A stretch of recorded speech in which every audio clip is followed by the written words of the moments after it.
Oi, eu sou o Luiz e esse é o Memórias. O Memórias é um projeto para registrar lembranças e promover identificação. No episódio de hoje nós vamos fazer um recorte da vida de um amigo de longa data, o Matheus. Vem com a gente?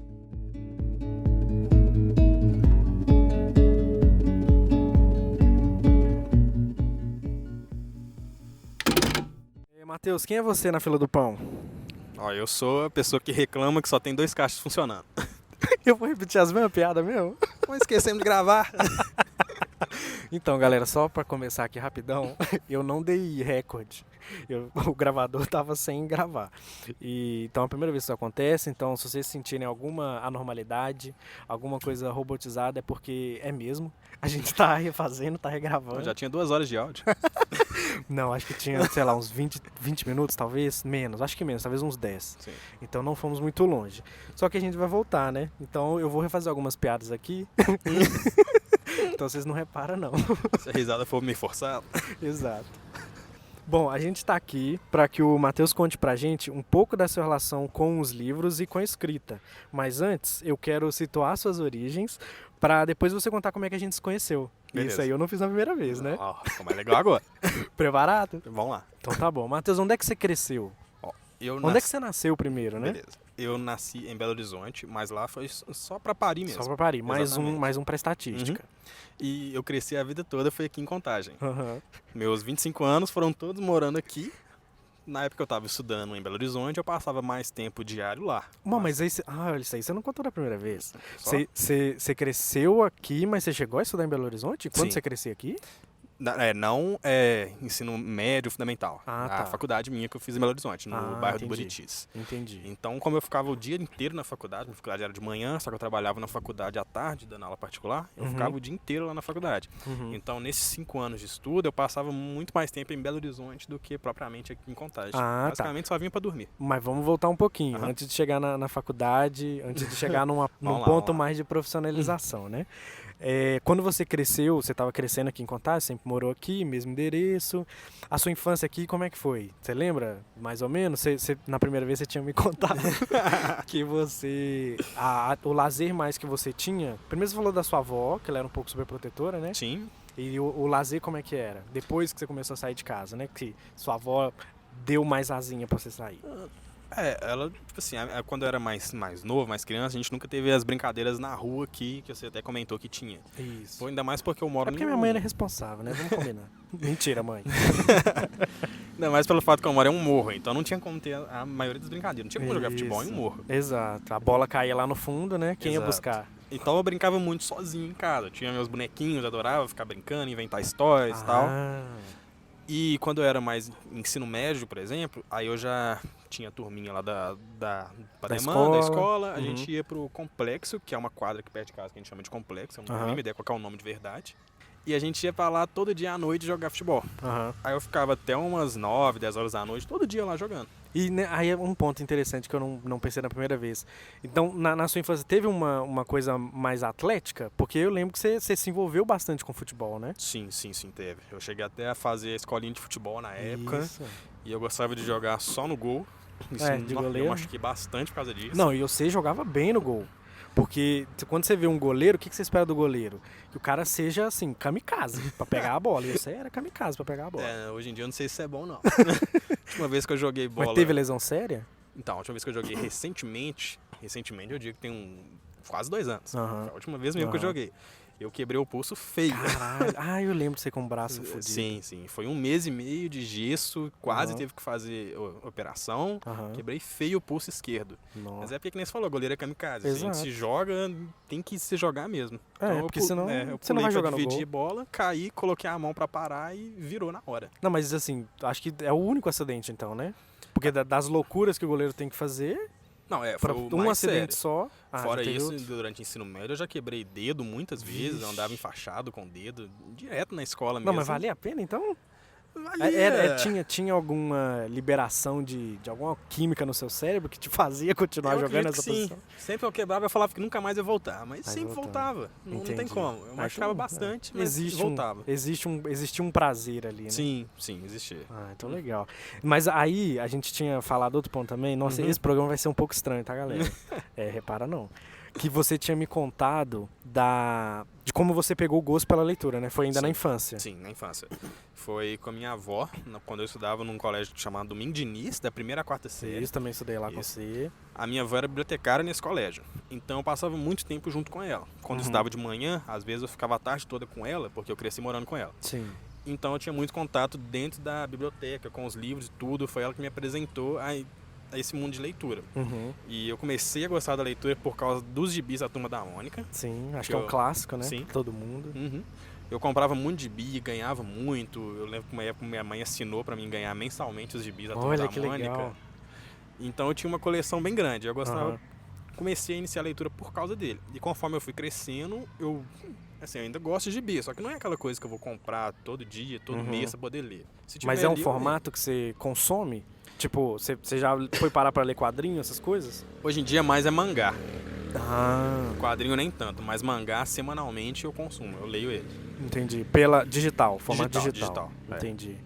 E assim, aí dessa evolução sua com a literatura na infância e tal, quais as primeiras coisas que você, além da Turma da Mônica, que reforçaram esse gosto pela leitura? Olha, autor nacional eu nunca gostei, eu nunca fui muito fã. Mas você lembra dos nomes? Tipo Monteiro Lobato, essas paradas? Monteiro Lobato, Machado de Assis, que a minha avó me dava pra poder ler. E por quê? Por quê? Eu não sei, eu não gostava do formato da escrita, porque eu sempre gostei mais de ficção. Quando eu era mais novo eu gostava bastante.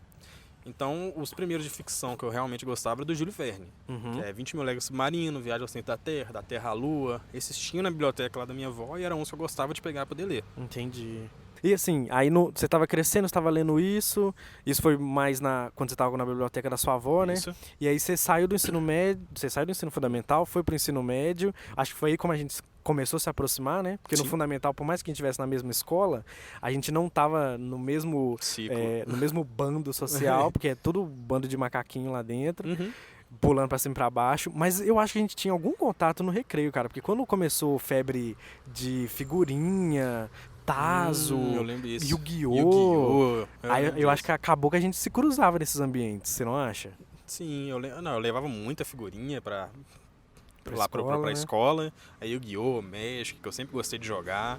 E eu acho que nessa época eu conheci muita gente por causa disso, por causa das figurinhas. Exato, porque viravam ambientes sociais, né? Começavam a criar os feudos, as classes.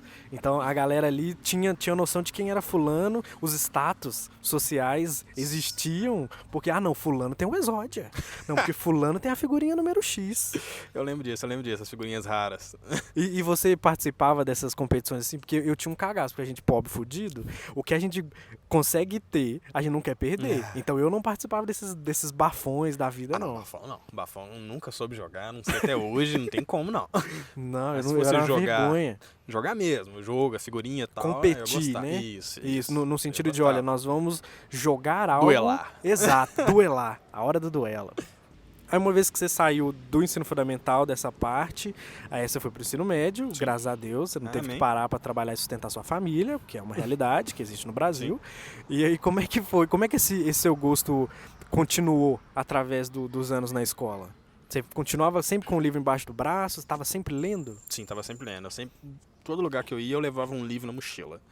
Porque sempre que dava um tempinho, eu gostava de pegar para poder ler. Na escola também. Eu gostava de ler dentro de sala, por mais que o pessoal falasse e tal, mas eu gostava de ter sempre um livro debaixo do braço. Eu comecei a trabalhar no primeiro ano, que eu era jovem aprendiz, e todo mês com um salário de R$200. Que na época era o quê? 2000? Eu pegava e comprava um livro. Todo mês eu comprava um livro. E aí você comprava em loja física, né? Porque... Na época já tinha um e-commerce popular, tipo a Amazon. Eu acho que a Amazon nem tava aqui nessa época. Não, eu acho que na época ainda não tinha a Amazon, pelo menos não era tão divulgado como hoje. E eu comprava pelas lojas físicas, geralmente da leitura. Eu gostava de ir em shopping só para poder passar na leitura, ficar menos livre, escolher um e levar. Entendi. Geralmente também era um ponto de encontro, né? Sim, Quando a gente saía. Aluno de ensino médio era ponto de encontro tudo ali no shopping. E aí você estava lá no ensino médio, estudando, lendo, e você dividia isso muito bem? Você começou a desenvolver um apreço muito maior pela leitura do que pelos assuntos que você via na escola? Você chegou a ter esse reconhecimento? De, olha, nossa, eu gosto mais tanto de ler do que qualquer outra coisa? Ou não? Tipo, foram gostos que... Gostos não, né? Porque ninguém gosta de estudar. Mentira. Mentira, gente. São dois gostos que andavam junto, dois hábitos que só andavam junto mesmo? Não, eu acho que andava bastante junto os hábitos, mas eu nunca fui muito fã de estudar, principalmente ensino médio. Tinha matéria que você não gostava? Tinha matéria que eu não gostava, então era mais pra poder passar mesmo. Uhum. Era o suficiente pra não ficar ali. Então, naquele momento, a leitura continuava sendo um passatempo, né? Sim, E um hábito que você gostava de ter. Um hábito frequente. Entendi. Gostava de ler um pouquinho todo dia. Uhum. E acho que foi aí que a gente se encontrou, né? Que a gente se conheceu. Que a gente se aproximou foi eu ia falar na faculdade, no ensino médio, exatamente. E você lembra de como é que a gente se aproximou? Ó, eu lembro que foi na sexta série que a gente estudou a primeira vez junto e Uhum. por causa de séries. Exato. Isso. Eu tô pensando aqui agora que é tipo um sonho, que você não sabe como é que começa. Mas você Sim. sabe um ponto Aham. que o sonho, que você começa a lembrar do Aham. sonho. E você lembra da série que você começou? Lost. Porque foi você que me recomendou a série. Sim, foi uma das primeiras que eu vi, Lost, que eu te recomendei. Exato. E como é que você conheceu Lost? Olha, eu lembro que na época passava de madrugada na Globo. Puta que pariu, é verdade. Nossa senhora, eu tô lembrando tudo Primeira agora, temporada Matheus. passava de madrugada na Globo e eu assistia com meu tio. Mas eram uns episódios muito tarde, então muitas vezes eu não conseguia assistir. Cara, eu acabei de lembrar que eu lembro, a gente tava no recreio, e aí você chegou pra mim, cara, tem uma série muito da hora que passa de madrugada na Globo. E aí chama Lost e tal, os caras tá numa ilha e tal. Eu falei, pô, Aí eu lembro da cena, cara. Eu acho que eu vi isso alguma vez, eu acordei de noite, assim, eu tava vendo isso. E eu lembro de uma cena da barca, que quando a barca do Sawyer e do Michael é destruída, e eles estão na barca à deriva. Sim. Falei, eu lembro disso, é essa série? Ele falou assim, cara, é essa série e tal. Falei, porra, não, agora eu lembrei de tudo. Você chegando pra mim, falando disso, eu lembrando da cena, você confirmando que era a cena. Eu falei, não, é muito boa pra assistir. Eu falei, não, então beleza, então eu vou ver. Só que na época, correr atrás de série era uma luta, né? Nossa, era difícil. Não era o torrent que nem hoje, que você só chega e Exato. baixa o que você quiser. E a qualidade? Como é que era a qualidade? Nossa, Me fala. RMVB era o melhor. Na veia, porque era o formato A VI era mais... só pra rico. A VI... A VI, pra quem não manja das paradas, pra quem não tá nesse universo sombrio de seriados, a VI é uma qualidade máxima, né? Qualidade extrema. Assim como o WMV pro áudio é a extremo, o AVI, nossa senhora. Hoje o que você consome mais? MP4, né? Sim. Que o formato evoluiu, as coisas evoluíram, a renderização e a codificação evoluiu, a gente consegue ter acesso a Blu-ray por 1 GB. Mas antes, pra você ver 20 minutos de seriado, era 500 mega. Nossa Senhora. Era uma coisa ridícula. E aí o RMVB tinha o quê? 70? 70, era mais ou menos isso. E esse é o único que eu conseguia baixar. Deixava a madrugada baixando e no outro dia E você assistia. consumia Lost por essa mídia de download? Porque tinha outras formas de a gente ter, né? Ainda existiam as locadoras, por exemplo. Sim, acho que foi a primeira vez que eu vi, que eu gostava de alugar filme. Todo final de semana eu ia na locadora alugar uns filmes. Uhum. E teve um dia que eu tava lá e eu vi Lost, do nada um DVD de Lost. E você ficava namorando as vitrines também? Tipo, passava horas vendo a vitrine, vendo qual que é o pôster que te chama mais a sim, capa, né? Sim, lendo atrás pra ver sinopse, sim. Exatamente. Eu acho que a primeira vez que eu peguei Lost pra assistir foi pela locadora. Que eu Uhum. pegava, era um DVD, acho que era 4 ou 5 episódios, um negócio assim. Exato, e aí vinha, tipo, era uma caixinha, né? E aí tinham 2 discos, por exemplo. Sim, E aí era metade da temporada, porque Lost tinha 22 episódios, né? Não dava um DVD só. Exato. Na época que o Lost é considerado a era de ouro da televisão, né? Uhum. E aí as séries nessa época, não sei se vocês estão ligados, mas era isso aí. Era de 20 episódios pra cima. Não é igual hoje que são 3 episódios, 6 episódios. Não, era ridículo de absurdo de Nossa, quantidade, né? Muito episódio mesmo. E o que acontece quando a gente tem muito episódio, Matheus, numa temporada? Perde um pouco a qualidade, né? E se tratando de Lost ainda, que começou num surto de mistério e suspense e tal, ter 22 episódios muito bem sustentados era uma coisa rara de se ver, né? Sim, porque apesar de ter muitos episódios, não era aquela coisa cansativa que ia perdendo a qualidade, exceto pela temporada final, pelo último episódio, né? Não, aí Mas eu vou um pouquinho mais além. Eu acho que manter esse ritmo de 22, 22, 22, 22, acho que lá na terceira temporada que todo mundo começa a sentir o baque, né? Acho que, ou até na quarta, da época que eu lembro das críticas, a galera falou, olha, Lost tá perdendo a mão. Na terceira, mais ou menos na quarta. A terceira foi do Rodrigo Santoro. né, que ele participou, foi a Uns segunda. 2 episódios morreu. Exato, mas sabe por quê? Eu lembro da época, porque depois que o Matheus me apresentou Lost, eu fiquei fascinado. Mas a gente não tinha muito acesso à internet. Então, quando eu vejo as pessoas falando de Lost tipo, no Nerdcast, eles falam que era uma loucura na internet. Que isso promoveu muito a cultura da internet, de fóruns Isso é e bom, etc. isso é né? bom. Pois é, e aí na época a gente não viveu isso, a gente só conversava presencialmente. Um com o outro. Pô, que porra daquele urso polar, Não conheço aquele, mais ninguém velho. na época que gostava de Lost, não. Não, pois é, era só nós, então. Na escola, por exemplo, é só a gente que conversava de Lost. Eu não lembro de mais ninguém, não. Eu vou além, eu acho que é só a gente que assistia seriado naquela escola. Porque o resto devia só ver a TV aberta. O pessoal assistia mais os seriados padrão. Supernatural, que era muito famoso na época. É Eu verdade. conhecia muita gente que E assistia. que um dia estreou no SBT, eu lembro desse dia. Sim, ainda mais no dia que estreou no SBT. SBT. Aham. Aí a escola toda assistia Supernatural. Exato, eu lembro disso também. Todo mundo no dia seguinte tava falando de Supernatural. Sim, sim, na época estreou todo mundo. E você também trouxe Supernatural pra mim, né? Sim, eu lembro O disso Matheus é o traficante. Acho que vocês estão entendendo aqui agora. O Matheus é que trazia as drogas pra mim. E ele começou com droga pesadíssima. Não foi um seriado da Grande Família. Não foi um Vale a Pena Ver de Novo. Foi uma parada assim, nível americano, top da TV, do que tava bombando lá fora. Não pode culpar o Você fornecedor. não se responsabiliza por nada, Claro que né? não. Nenhuma das suas ações. Aliás, você viu Euphoria? Da HBO? Foi sim, assisti. Porra, Sim. né? Não me vê aqui agora. Pesadíssima, né? Pesadíssimo. Você não achou? Mas muito bom. Nossa, eu fiz uma maratona recentemente porque uma amiga que eu trabalhava junto me falou que também era muito bom e ela me atiçou falando do final. O que você achou do final? Eu falei, mas eu não vi. E aí eu falei, vou ver e te falo. O que você achou do final? Spoilers, tá? Spoilers sobre Euphoria. Loucura. Mas você acha que ela morreu? Não. Você acha que ela morreu, teve uma acho que overdose? não. Acho que foi uma viagem muito loucona ali dela. Mas ela viveu uma vida muito arriscada, cara. Uma vida muito complicada. Mas eu não acho que chegou a morrer, não. Acho que foi Mas ela vai ter uma overdose, então? Porque ela tomou a droguinha lá, ficou piradona. Você acha que ela vai ter uma talvez overdose? uma outra overdose pra voltar Uhum. pra clínica. Eu acho que morrer, eles não vão matar ela assim na Porque, primeira temporada. mas é que tá, mesmo ela sendo protagonista, se ela sair, quem toma o lugar de protagonismo? A Jules, A o Jules. Nate? Não, A Jules acho é que a muito Jules. legal, né? É. Nossa, eu adorei. A Jules é minha É favorita. muito legal.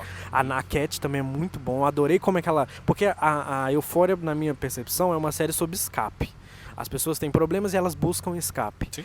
E pra mim o da Cat é, é o melhor de todos, cara. Faria um skins, só que com tema mais sério. Eu li isso em algum lugar, porque eu não assisti Skins, Sim, mas é a mesma pegada. É a né? mesma pegada de skin, só que aborda temas mais sérios do que skin. Que skin Muito é tudo sério, na muito zoação da violento. curtição. Sim. É, no Skins é mais festa do subúrbio de copo vermelho, né? Exato. Eu não sou Uhum. tão fã dessa parte. Até nas cenas que tinham assim, Euphoria, eu ficava com o nariz torcido porque eu acho um saco esse estereótipo. Mas enfim, Euphoria é muito bom. Recomenda Euphoria? Com certeza. Mas recomenda com precaução, né? Porque é uma série pesadíssima. Depende da pessoa. Você tem que Exato. ver com a mente aberta. E cuidado com que tem gatilhos lá, né? Uhum. Um termo muito popular atualmente tem gatilhos de abuso, consumo de drogas, alcoolismo, assim, coisa pesadíssima, Você realista. já ciente do que você está vendo. Exato, e a própria série tem alguns disclaimers no episódio de, olha, essa série contém nudez, tal, sim. e no finalzinho eu vi que tinha, entre em contato se você tiver com algum problema. Sim, Né? alguns episódios tem até isso, pra você ver o nível que é a série. Exato. Euphoria é muito bom, o último episódio é maravilhoso, Compensa assistam assistir. Euphoria. Sim. Aí, além de Lost e Supernatural, você também me mostrou o quê? Acho que Sherlock, você que me apresentou. Sherlock, muito E, bom. assim, a mais extraordinária, Game of Thrones. Game of Thrones. Porque você já tinha lido os livros ou você começou a ler depois? Não, na hora que eu peguei a primeira temporada pra assistir, assim que eu terminei a primeira temporada, aí eu já comecei Você já a onda foi, dos né? livros, baixei os livros. E Eu tinha baixei, quantos? não, comprei os livros. Você lembra quantos que tinham Eram- antes de... tinham- Naquela época que lançou a primeira temporada? Naquela época que lançou a primeira temporada, se não me engano, tinham 2 ou 3 aqui no Brasil. Um pouquinho depois chegou o quarto, e eu lembro na época do lançamento mundial do quinto. E você chegou a ter que esperar pra ter um livro pra ler? Ou não? Já tava... Quando, na medida que você tava terminando, já tava um próximo pra ler? Só o quinto, que eu terminei o quarto, ainda não tinha lançado o quinto. Uhum. E eu lembro que na época que lançou no Brasil, ainda veio com um erro, porque veio Putz. faltando um capítulo. Oxi! Um capítulo do livro. Aí todo mundo tinha comprado na pré-venda, teve que devolver pra Nossa. arrumar de novo, voltar os livros, aí demorou um pouquinho mais por causa disso. Ah, entendi. E assim, do que você viu na série, te encantou ali, foi o gênero de fantasia? Porque acho que do início do que você falou pra gente aqui, as primeiras coisas que você leu estavam no reino da ficção, Sim. eram fantasias e tal. Sim. Game of Thrones te chamou a atenção por quê? E por que você foi pros livros, né? Porque eu só fiquei nas séries, por exemplo. Sim, sim. E ainda assim, eu assistia muito mais pelo hype. Eu acho que até a terceira temporada eu assistia pelo hype, porque tinha a Mãe dos Dragões também, que era o que mais me fascinava naquela Daenerys. bagaça. Vamos manter por aí. E aí, chegou na terceira temporada, eu vi um extras de DVD no YouTube de História das Casas, alguma coisa assim. Sim, Aí eu entendi tudo, clicou tudo na minha cabeça, eu revi tudo de novo, com muito prazer. E aí eu passei a gostar mais e aí terminou do jeito que terminou. Não vamos dar espaço mais pra isso, porque a gente vai falar de coisa boa aqui, entendeu? Por favor. E como é que você chegou nos livros, então, pra ler? O que te chamou a atenção? O que te atraiu pros livros? Olha, eu sempre gostei de leitura e os livros, quando eu ia comprar um livro, eu buscava referência de algum lugar pra começar uma nova série. E depois que eu assisti a primeira temporada, eu gostei muito. Principalmente no episódio que o Ned morre. Exato. Porque ali isso você aí já abalou vê... a televisão. Exatamente. Ali você já vê que você está assistindo uma coisa diferente. Mataram o protagonista antes do final da primeira temporada. E depois disso eu busquei os livros. Antes eu peguei alguns reviews na internet, vi o pessoal falando muito bem sobre e resolvi comprar o primeiro para poder ler, para experimentar. E o primeiro eu li muito rápido, porque o livro é muito bom de ler. Eu lembro. Sim, o formato do livro ele é diferente dos todos que eu já tinha lido, porque você não tem um protagonista, você tem vários personagens. Cada capítulo é um cara, Cada capítulo focado em um, e ali ninguém é protagonista, qualquer um pode morrer a qualquer momento. E eu gostei muito disso. E aí eu só emplaquei a leitura em todos os outros. Entendi. E aí foi natural, né? Pegar todo o resto. Foi natural. A experiência de ler e assistir a série, como é que foi pra você? Você conseguia distinguir bem? Sim, dá pra distinguir bem. A série, pelo menos as primeiras temporadas, eram bem fiéis aos livros. Tem coisa que não tem como se adaptar, que foge do livro. Acho muito que grande, acho que requer a série mais que tempo, tem mais né? personagens da televisão é Game of Thrones. Tá mais cara, com certeza. Sim, já teve esse elenco posto. mais inflado tá ali. Então, por já ter muito personagem, tem muita gente do livro que ficava de fora da série, mas dá até pra entender, porque é muita gente mesmo no livro. Entendi. Tem coisas do livro que você se perde totalmente. Pega uns personagens que nunca apareceu antes e coloca a família dele todo no livro ali, você fica perdido. Entendi. Na série ia fazer uma confusão. E tem algum ponto do livro assim que você consegue relevar maior, que você sentiu falta na série, ou que você gostaria de ter na série? Porque é um problema, né? Por exemplo, a gente vai chegar num ponto aqui que a gente vai falar das coisas que você escreve.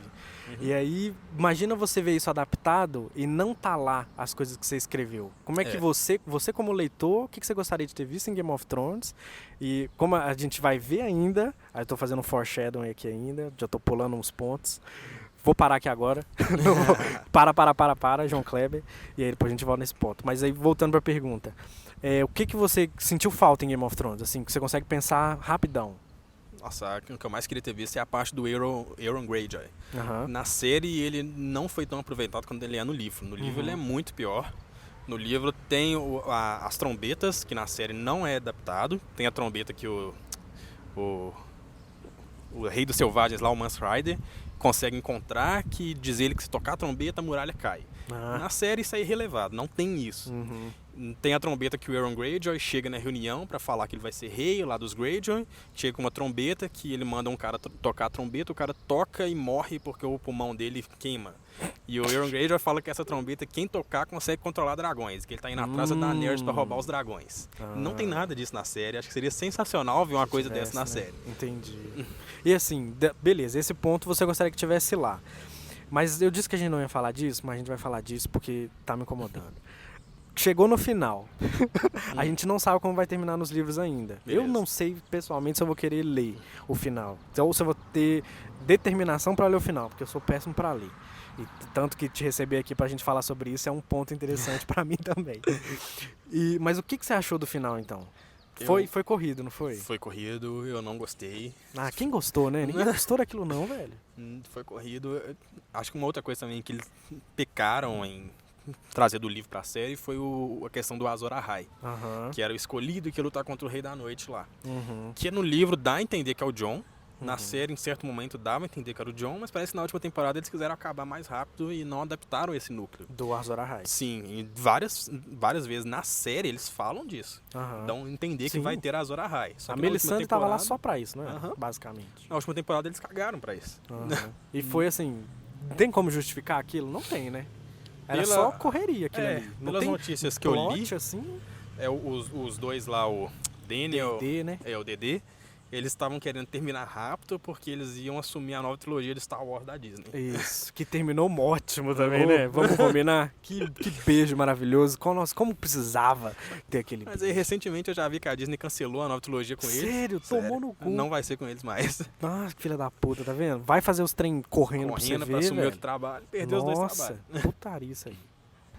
Aí, Matheus, a gente tava saindo, a gente tava no ensino médio, né? Aham. Assistindo série pra caramba e tal, e você lendo, eu só tava vendo série, eu não tava vendo mais nada. Filme também, acho que eu também. peguei muito gosto por filmes Sim, nessa época. E a E a gente muito também, no cinema. a gente trocava muito figurinha também sobre Uhum. filme, né? Ô, já viu isso aqui, vê isso aqui. Acho que foi nessa época que a gente conheceu o Filmou também, Sim, né? Pra sim. catalogar as paradas, então o Filmou foi tipo uma mina de ouro Nossa de Senhora. coisas pra gente assistir, né? E aí a gente terminou, a gente foi pro ensino médio, você continuou de manhã, né? Porque Sim. a parte de quinta a oitava foi de tarde, Toda né? De tarde. Eu acho que a gente só não Toda fez de uma tarde. série juntas, ou fez todo junto. Acho que foi a quinta e a sétima a gente não fez junto. A sexta Isso. e a oitava, sim. Isso. Aí a gente foi pro ensino médio era de manhã, e se eu não me engano, vocês ficaram tudo de manhã e eu fui pra noite. Isso. Acho que no Você e o terceiro ano eu Rafael. fiz de noite. Isso, o Rafael foi primeiro, o Rafael foi no Primeiro? segundo. Eu fiz o primeiro ano com o Rafael, aí o Rafael foi pro segundo à noite, eu continuei lá de manhã. Aí no segundo ano eu conheci a Rafaela, a Jéssica e a Ana. Uhum. E aí a gente, acho que nem descia mais pro recreio. Porque a gente conseguia ficar lá na sala batendo papo, então eu parei de descer. E a gente descia, né? A gente se reunia todo Sim, dia no jogar recreio. Exato, a gente jogava muito Uno. E bater papo e tal. E aí no segundo ano eu tava tão de saco cheio de escola que eu falei, cara, quer saber? Eu já não tava nem mais descendo, né? Só queria terminar o dia rápido.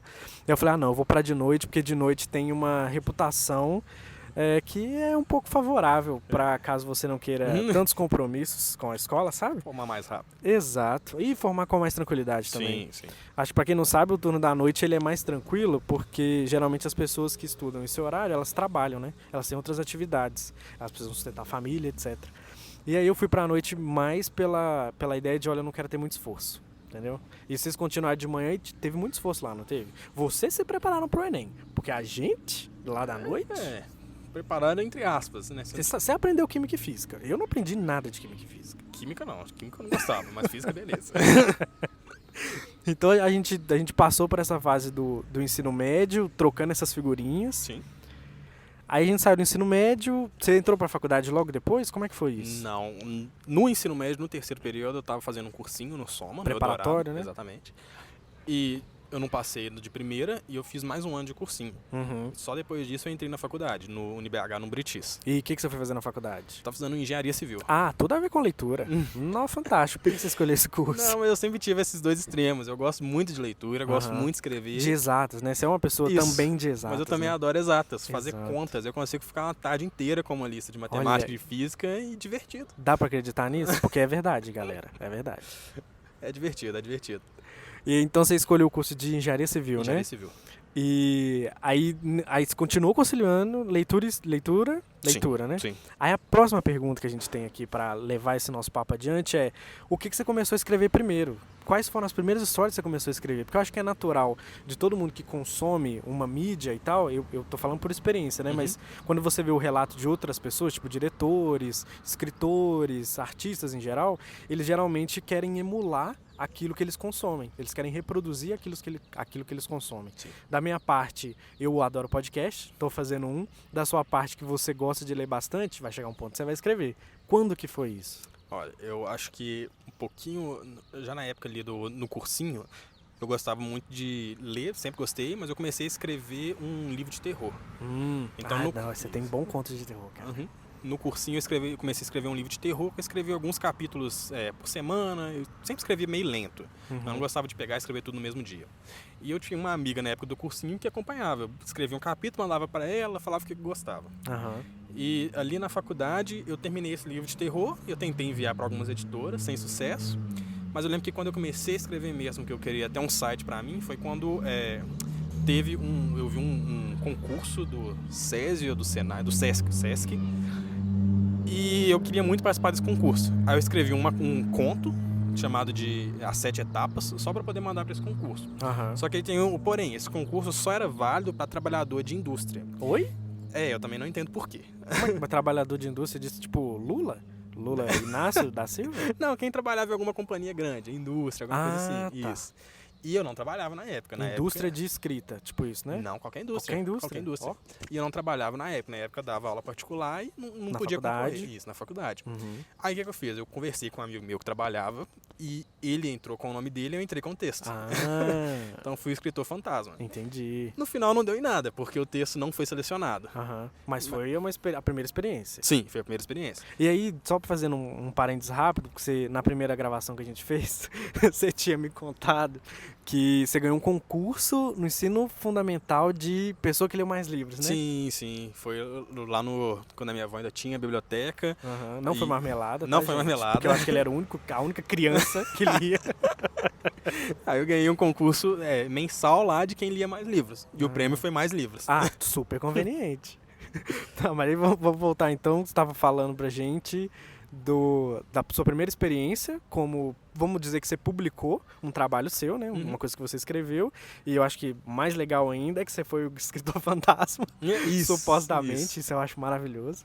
E aí, depois que você fez esse primeiro trabalho de publicação, você continuou escrevendo. Sim. E você começou escrevendo primeiro o gênero de terror, porque a maioria das coisas que eu lembro de achar legal de você escrevendo tá na área do drama, do terror, do suspense, do thriller. Então essa primeira história que você escreveu estava no gênero de terror, né? Sim. Você passou a escrever histórias de outros gêneros ou você continuou nessa pegada? E por que terror? Não, o primeiro livro que eu cheguei a escrever deu um pouquinho mais de 100 páginas, foi de terror. Que eu falei que até passava pra uma amiga ler e tal. Sim. Só que essa que eu enviei pro concurso foi uma história de romance. São dois temas totalmente assim, desconexos um do outro, mas eu gosto muito de escrever sobre os dois, romance e terror. Então, depois do livro, eu montei um blog pra terror, que eu escrevi algumas crônicas de terror e postava lá. Tá ativo isso ainda? Esse de terror não, mas aí depois eu montei um outro blog que eu colocava histórias de romance. Tá. Logo depois do concurso. Eu postava mais ou menos uma vez por semana. Postava umas histórias de romance. Existe ainda? Existe vai linkar isso. Existe então ainda. Beleza. Aí em certo momento eu vi que eu tinha 2 blogs, um de romance e um de terror. E eu decidi excluir o de terror e jogar tudo pro de romance. Tá. Então mas agora as histórias continuam lá. existentes. É um blog só com histórias de romance e de terror. Só que eu não escrevo lá com frequência. O problema é diminuiu, esse. Né? Diminui bastante a frequência. Então eu escrevo lá mais ou menos quando eu estou inspirado. Então, para publicar essas histórias, eu não costumo colocar no blog. Eu escrevo quando eu tenho alguma ideia, eu escrevo e deixo salvo no computador e mando para alguns amigos. Entendi. Eu sou uma das pessoas que revisam o texto, né? Que é muito legal, por sinal. Eu gosto bastante. Porque são 2 tópicos, né? Quando você me envia alguma coisa para mim ler, eu leio sobre 2 pontos de vista. Sobre o Matheus que eu conheço e o Matheus que escreve. Então, eu tenho 2 experiências muito legais. Eu acho isso o máximo. E aí, esse blog que ainda existe, tem um nome para ele? Pra gente deixar a pessoa Rascunhos na Net. Rascunhos na Net. Isso. Parece... Tá, beleza. Deixa pra lá. Aí eu vou linkar o link do blog aqui pra vocês lerem. E aí, Matheus, a gente tem uma ideia, porque quando eu comecei a publicar o podcast, eu não sei se eu te falei isso, mas uma coisa legal que essa mídia proporciona é fazer os audiodramas. Já viu algum audiodrama? Sim, eu lembro de um que você mesmo mandou um tempão atrás. Do Nerdcast? T-Zombie? Foi esse? Isso, do Guilherme Briggs. Que trabalho no necrotério? Isso, sim. Acho que um dos primeiros que eu ouvi foi esse do Nerdcast, do Jovem Nerd, né? Eles fizeram um audiodrama pra lançar o livro deles, do Protocolo Blue Hand Zumbis. E aí ficou muito legal, fiquei muito impressionado com o formato e a história que tava contando. E assim, não é nada inédito, as radionovelas faziam isso também, né? Só que acabou, né? Uma vez que a Globo tomou o monopólio do planeta, começou, levou tudo pra TV. Maldita Globo. Maldita, como é que fala? Globo lixo. Roberto Marinho. Aí, dessa ideia do Nerdcast de audiodrama, eu pensei, cara, o Matheus escreve umas paradas que tá muito nesse gênero, que dá pra adaptar. E não são histórias muito grandiosas, né? São coisas bem intimistas, bem fechadas, bem pequenas, que dava pra fazer audiodrama. Então, vamos depois pegar alguns posts ali do blog e tentar fazer esse audiodrama. Gostei da ideia. Porque o podcast aqui, ele tá muito na temática de lembranças e tal, mas eu acho que ele pode ser mais do que isso. E ele pode se expandir, né? Eu não sei se a pessoa percebeu, vocês ouvintes perceberam, que eu mudei um pouco a abertura. Eu não falo mais um podcast, eu falo um projeto, porque eu quero ampliar a ideia. Sim. E aí pegar os seus textos, eu acho que ia ser muito legal pra gente dramatizar. Gostei da ideia, perfeito. Vamos fazer. Sim. Então, beleza. Aí o legal, galera, não sei se você tem a ideia, mas é que eu não vou pagar direito autoral. Eu não vou pegar a história de alguém e depois esse alguém vai vir atrás de mim cobrando dinheiro. Porque o YouTube, eu comecei a subir os treinos no YouTube. Aí o YouTube pegou algumas músicas lá. E aí eu não vou poder ganhar não vou poder monetizar o vídeo, né?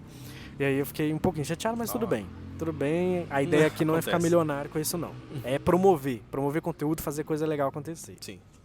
E, Matheus, você tem escritores favoritos? Aquelas pessoas que te inspiraram a escrever, ou te inspiraram a escrever, ou a forma como você escreve? Você se inspira em alguma linguagem de algum escritor? Ou não? É tudo muito... Ou você não percebe que você se inspira e tal? Não, na verdade, para inspirar, acho que depende de cada época. Porque ensino médio eu gostava muito do Dan Brown. Eu já li todos os livros dele. Dan Brown, cita pra quem não é leitor que nem Anjos e eu. Demônios. Isso. Sim, tem muito livro dele que já virou filme, que é famoso. Exatamente. E depois que eu comecei a ler o George Martin, o Game of Thrones, foi meu ator preferido. Sim, eu também gosto muito da escrita dele. Isso. Acho bem legal. Depois que eu li o George Martin, eu comecei a conhecer o Brandon Sanderson, que tem poucos livros dele aqui no Brasil. Só que ele é um dos melhores que eu já li. Não é o melhor livro, O que ele escreve? Que gênero que ele escreve? Ele escreve fantasia. Só que ele é totalmente organizado. Tem o site dele que você pode acompanhar o progresso de todos os livros dele. Vamos ele linkar. Ele lança 2 livros ao ano. Então, se tem algum livro dele de uma sequência que você quer, que não lançou ainda, você quer saber quando vai lançar, você vai no site dele, ele coloca quantos % ele já escreveu. Olha, ele atualiza sempre. Então, ele é extremamente organizado. E os livros dele são muito bom mesmo. Aqui no Brasil não tem todos, está começando a trazer os livros dele para cá ainda, mas pelo que eu vi tá fazendo bastante sucesso. E dos que você leu assim dele, tem uma sinopse que você acha que seria bem convidativa para quem quiser ler ele? Olha, são livros de fantasia, só que ele lança conjunto fechado de fantasia. Por exemplo, o Mistborn é um livro muito bom, que ele está lançando 3 trilogias do Mistborn. Uma é medieval, estilo Senhor dos Anéis mesmo, medieval. A segunda é mais contemporânea, é o pessoal naquele mundo usando magia, mas no dia atual, com carro na rua, arma e tipo tal. Harry Potter. Exatamente, tipo Harry Potter. Legal. E o terceiro, que ele ainda não lançou, ele tem o projeto de lançar, vai ser mais futurista. É o pessoal usando magia para poder construir nave e sair do planeta. Olha! Então ele tá linkando 3 gêneros no mesmo universo. É fantasia, modernidade e sci-fi. Legal. Então legal, esse é um bom para começar a ler, o Mistborn. E assim, pra quem não lê muito, é um livro muito grande, como é que é? Os livros dele, principalmente o Mistborn, são um pouquinho grandes. Estão na média de 600, 800 páginas cada. É um tijolo, né? O famoso tijolo. Sim, é o tijolinho. Tipo, mas mais ou menos que Game of Thrones, pra gente ter uma noção. Não, é menos que Game of Thrones. É menos. Então fique esperto aí, galera. Se vocês estiverem querendo indicação, né? Essa é uma indicação boa. E um outro autor que eu gosto bastante também é o Bukowski. O que é isso? Eu só conheço de termo de internet. Charles Bukowski. Ele é um filósofo e poeta. Então, morreu, né? Possivelmente. Com esse sobrenome, possivelmente tá morto. Morreu. E ele é um poeta que escreve o gênero que ele escreve é bem diferente do que você pensa como poema. Você pensa em poema, aí você vê aquele romance, os casais e tal, Shakespeare, e ele é totalmente diferente. Os poemas dele falam sobre a vida dele, sobre as mulheres que ele já ficou ao redor da vida, sobre as bebedeiras que ele fazia diariamente, que ele vivia com a garrafa de cerveja na mão, e ele é mais conhecido como o velho safado, por causa dos poemas dele, que não é o tipo de poema que você quer ler em público. Entendi. E você sabe de que época que ele é? 1900, alguma coisa assim. 1920. 1920. Charles Bukowski nasceu em 16 de agosto de 1920, Alemanha. Então ele é da década de 20, né? 20 não, né? 30, 40, quando a pessoa começa a escrever, né? Isso. Legal. Matheus, eu tô sentindo pingo de chuva aqui. Pra vocês que não estão vendo a gente gravar, e não tem uma pessoa vendo a gente gravar aqui, mas tudo bem. A gente tá em céu aberto, a gente tá numa praça e a chuva eu acho que tá vindo, então se tiver algum corte bruto, vocês desculpa, porque a gente parou por causa da chuva. Eu vou tentar avisar. Se a chuva não cair de repente, eu vou tentar avisar. E assim, você escreve as histórias e tal, mas já teve bloqueio criativo? Porque eu produzindo as coisas que eu tô produzindo, às vezes bate um de levinho, mas eu acho que pra quem escreve deve ser maior, né? Sim, quando eu tenho uma ideia bem fixa em mente, eu sento e começo a escrever. Mas se eu não sei direito o que eu quero falar, aí vem um bloqueio criativo. Quando por exemplo, eu estou escrevendo um conto, aí eu tenho uma ideia para aquele conto. Eu tenho que saber como é que eu vou começar e como é que eu vou terminar. O meio do conto ele vai desenvolvendo conforme eu estou escrevendo. Mas se eu não tenho ideia nenhuma ainda sobre o conto, não adianta eu sentar na frente do computador e querer ter uma ideia, porque não vai sair. E aí o que você vai fazer outra coisa, aí vem a ideia? Sim, geralmente eu vou ler, eu vou assistir um filme, série, ver algum vídeo. Costuma da ideia vir de alguma coisa assim. E Mas você para na hora pra escrever a ideia ou você... Ah, não, depois eu escrevo essa ideia. Não, porque primeiro eu vou desenvolvendo ela na mente. No máximo que eu faço é escrever uma linha sobre o que eu quero falar. Entendi. Mas a maioria das minhas ideias, dos contos que eu já escrevi, vem de experiência de vida que eu tenho. Assim, não é que eu tenho experiência de vida enorme com 25 anos, mas eu falo das pessoas que eu conheço. Tem muito... Não, e eu acho que, só que sem querer te cortar, a ideia do que a gente consome também vira a nossa experiência de vida. Exatamente. Não é biográfico, mas a gente experienciou aquilo através dos personagens, né? Não, tem muito conto meu no blog que é baseado em pessoas que eu conheci. Tipo assim, a pessoa que eu conheci, que eu fui na casa, tive convívio, etc. E aí eu escrevo um conto sobre ela. E é claro que eu mando pra pessoa pra ela poder ver o conto. Jesus, eu já li alguma relacionada a mim? Não. Ah, então tá bom, fico mais confortável. Porque acho que algumas vezes do que eu li de você, eu falei, não, beleza, eu me vejo num ponto aqui, mas não no conceito inteiro do personagem, né? Sim. Então você pega, assim, recortes das pessoas, né? recortes. Ah, legal. Vou cobrar direito autoral depois. Ou a gente troca. Você me dá seus textos, eu te dou a história. Beleza. E aí bloqueios e tal, então é legal lidar com isso, né? A dica pra quem escreve também, eu escrevo um pouquinho, eu escrevo mais biográficos, porque eu gosto de registrar os fatos e tal, pra saber que eu não tô ficando maluco, porque às vezes a gente esquece das coisas, né? E aí é bom a gente lembrar pra gente tomar uma decisão acertada, porque acho que a vida é isso, quando a gente esquece, a gente meio que não existiu naquele ponto mais, né? Então eu gosto de lembrar de algumas coisas muito sérias, porque quando chega no futuro, eu preciso saber o que eu fiz no passado. E se eu esquecesse isso, eu acho que, não sei, ia ser estranho. Aí eu prefiro ter guardado.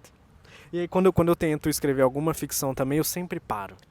A última que eu tentei escrever, eu te passei que era inspirado na eleição do Bozo. Brasil atual. Exato. Eu parei pra imaginar um futuro daqui 4 anos, né? De onde que a gente estaria nesses 4 anos. E eu escrevi uma distopia. E nessa distopia eu escrevi uma série de tópicos, de início ao fim. Só que eu parei de desenvolver ela. Chegou num ponto que eu não sei por que eu parei. Acho que eu fui ter outros compromissos, né? E aí eu parei de escrever. Mas em alguns pontos eu tinha dificuldade de levar a história. E aí eu percebi, cara, eu acho que eu não sou uma pessoa que escreve ficção. Eu escrevo documentários, eu escrevo biografias. Porque eu sei o que aconteceu, né? Eu prefiro escrever curtas do que pegar pra escrever um livro. Boa. Essa é outra dica legal. Tipo, você gosta de escrever, né? Vai escrever curtas exatamente. primeiro. E recentemente eu comecei a escrever roteiro e eu acho bem mais fácil escrever roteiro do que você escrever um livro. E assim, tá falando aqui de roteiro. Você estudou, tipo, como autodidata ou você foi buscar algum curso, alguma coisa assim? Olha, por eu gostar de... Não só de roteiro, né? Pra escrita em geral. Sim. Por eu gostar de escrever bastante, e logo depois eu formar, que eu não consegui trabalho em seguida, eu entrei num site que chama 99 Freelas, que é onde você consegue fazer o trabalho para algumas pessoas e receber uma grana por isso. E eu comecei a trabalhar como redator nesse site. Ah, legal demais. Eu demorei bastante para conseguir alguns clientes, comecei ganhando bem abaixo, mas hoje em dia eu consigo ganhar uma grana bastante boa com isso. Legal. E a primeira vez que eu vi um curta, que eu escrevi sobre um curta, foi nesse site, para uma produtora do Rio de Janeiro, que estavam pedindo a escrita de um curta. E eu acho que eu cobrei bem abaixo do que as duas propostas, por isso que eles me aceitaram. Entendi. Só que o curta que eu escrevi foi um dos trabalhos que eu mais gostei de fazer no site. O cara de lá, né, que conversou comigo, ele mandou um escopo de como ele queria o curta e eu teria que desenvolver a partir do escopo. E na época eu não sabia escrever curtas. Então eu baixei um programa próprio para isso, eu pesquisei na internet como escrever curtas, sim. Fui pesquisando tudo eu mesmo na internet, como é que teria que ser o formato, como é que faz e tal. Escrevi o curta em 2, 3 dias, porque eu estava super empolgado para poder fazer. Com isso aí eu não tive nenhum tipo de bloqueio, porque só queria na ânsia de escrever logo para mostrar pro cara, para ver como é que ia ficar.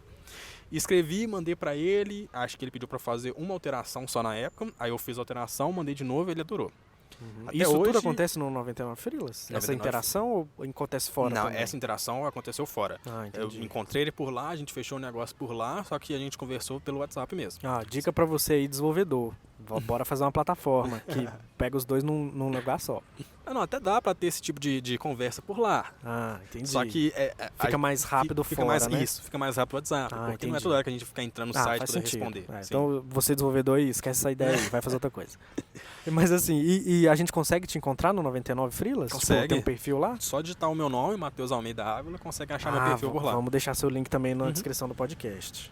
Então você tá me dizendo que uma coisa, um job apareceu pra você pegou o job e assim, esse roteiro que você escreveu, ele chegou a ser produzido? Você já escreveu mais alguma coisa? Como é que tá essa parte de profissionalismo disso, né? Então, esse roteiro que eu escrevi, se não me engano, foi em março do ano passado. Uhum.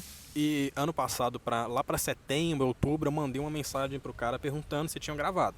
Porque esse tipo de coisa costuma demorar e tal. E na época ele não respondeu. Essa semana ele me mandou uma mensagem falando que não tinha visto minha mensagem, que estava ocupado, nunca mais entrou no 99 Freelas. Mas ele respondeu falando que tinha acabado de finalizar tudo. Nó, que legal. E que assim que postasse na internet, ele ia me mandar o link para poder assistir. Ah, a gente vai postar esse link aqui também. Aí eu tô na expectativa, tô doido pra poder ver o resultado disso. Nossa, deve ser muito massa você fazer o conceito, né? E ver esse conceito pronto, executado. Sim. E você já chegou a ver outros trabalhos desse cara? Ou não? Tipo, também é o primeiro trabalho do cara? Olha, na época eu consegui achar o perfil dele no Facebook, dei uma stalkeada. E eu vi que ele já trabalhou em algumas coisas relacionadas à produção, audiovisual e tal. Mas eu não cheguei a encontrar outros trabalhos dele para poder acompanhar, não. Entendi. E então essa parte de você, como escritor, ela não está em tempo integral, né? São freelas mesmo. Você trabalha com isso de freelance. Por enquanto só freelance. E pretende, tipo, investir muito mais tempo nisso? Como é que fica o retorno financeiro para ser um full-time escritor? Olha, o escritor não ganha muito bem. Quando eu comecei a trabalhar lá no 99 Freelas, eu só consegui proposta que eu joguei o preço bem para baixo. Eu lembro que eu escrevia um artigo de 2.000 palavras e ganhava R$5. Nossa! E que é muito pouco. É muita coisa também, né? Para o dinheiro é muita coisa. Sim. Hoje em dia, que eu consigo ir melhorzinho, eu ganho 2 centavos por palavra. Entendi. Então, num artigo de 1.000 palavras, eu já ganho R$20. Então, é muito mais do que eu recebia antes. E eu escrevo o quê? De 2 a 3 artigos por dia. Só que depende muito da demanda. Eu tenho um cliente fixo, que ele me passa os temas lá, eu tenho que escrever, e ele fala que ele tem um limite máximo que ele me paga por semana, que é 250. Então eu consigo ganhar R$1.000 com esse cliente. Ah, legal. Isso. E para poder ganhar mais, eu teria que conseguir outros clientes e aumentar o ritmo que eu escrevo por dia. Um problema maior é eu conseguir mais clientes, porque não é uma coisa que tem cliente sempre para você. Entendi. Mas tipo, essa é uma forma de prestar serviço, né?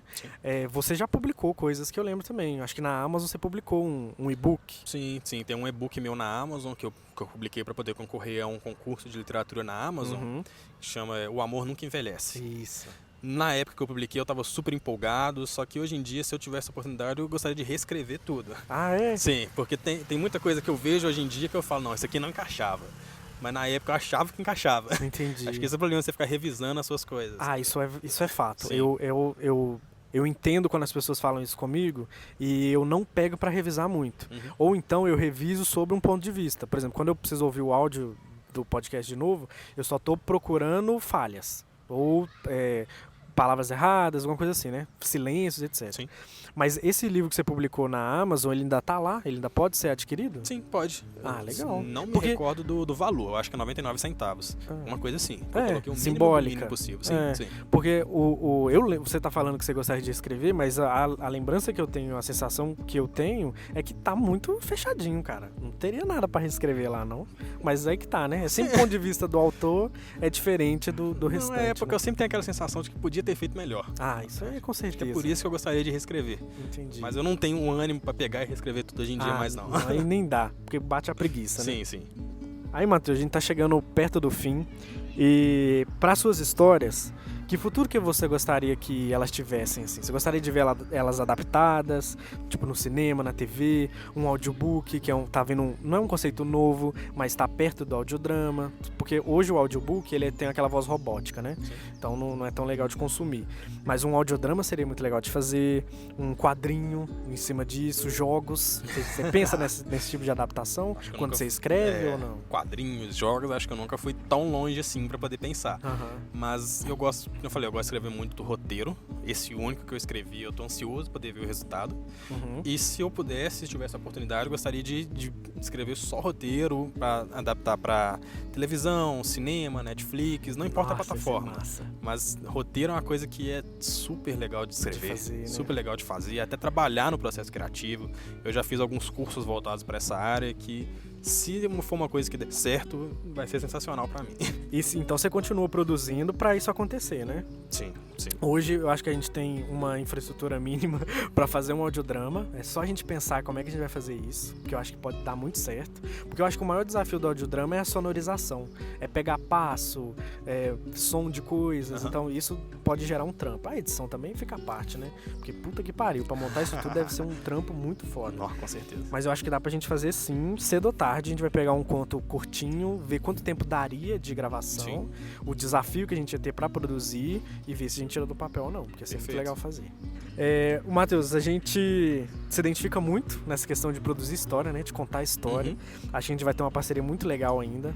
A gente já se conhece há muito tempo, a gente nunca fez nada muito concreto, mas eu acho que agora com o podcast e com você trabalhando de forma profissional nisso, a gente vai fazer muita coisa legal ainda. Teve a série que a gente quase gravou quando era mais jovem. Ai, puta que pariu, é verdade. Foi por essa porra não, foi? Não, foi pro ar não. A gente chegou até a gravar alguns episódios. Gravamos no primeiro mesmo, episódio, mas gravamos. nunca colocamos no ar, não. Nossa, que...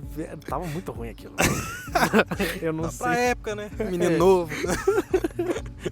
E assim, como é que você falou do blog, que você tá divulgando isso, né? A gente vai deixar isso linkado, como eu disse. E pra finalizar, não sei se tá corrido, porque eu tô com medo da chuva. Depois a gente pode voltar pra falar mais, principalmente de seriado, que é um assunto que a gente tomou um tempo aqui, né? Seriado, pegou, dá pra sei ficar lá, o dia inteiro falando. um terço da nossa conversa foi falando de algumas séries. E eu acho que um livro que eu não posso deixar de mencionar aqui, que veio através de você também, foi O Jogador Número 1, que eu li assim, com muito prazer. E eu assisti o filme com muito prazer. Sim. Acho que são duas mídias separadas, dois produtos diferentes. E os dois são muito bons. Exato. O Spielberg fez O Jogador Número 1, então acho que não tinha como muito dar errado. Mas são duas histórias diferentes. E eu acho duas excelentes também. Você gosta muito de Jogador Número 1, Nossa, né? adoro. É muito legal. O livro, eu devorei o livro. É muito bom, filme, também li. A gente foi ver o filme junto no cinema, na estreia. Nossa, muito a hora bom. do Hadouken, cara. Nossa. Aquele ali. Eu gritei igual eles gritam no Nordeste, a vaia do Nordeste. Nossa, não foi muito bom. Foi muito bom, velho. Mas vamos terminar então.